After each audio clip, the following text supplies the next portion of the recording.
open browser and search for Bluestacks. Click on first link of bluestacks.com.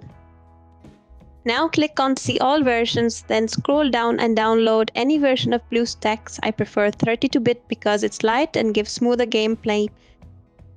After download, open Downloaded Setup and click Install button.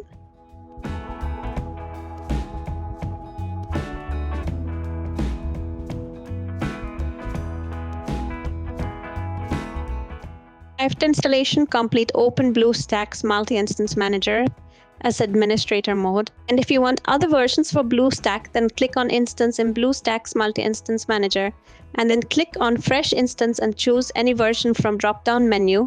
If you want Hyper version of Bluestacks, then choose 64-bit. In next window, select CPU, core, and memory allocation and hit Download button.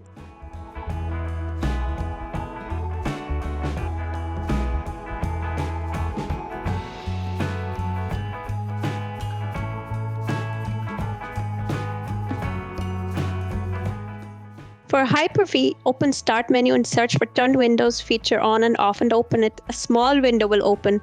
In this window, click on checkbox of Hyper-V and scroll down and then click on checkbox of Virtual Machine, Windows Sandbox, Windows Subsystem, and then hit up. Now click on Restart Now. After restart, open Bluestacks Multi-Instance Manager as administrator mode and open NuGet 64-bit.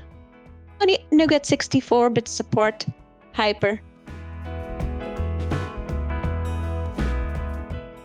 If you want to turn off Hyper-VA, then again open Turn Windows feature on and off and untick Hyper-V, Virtual Machine, Subsystem, and Sandbox.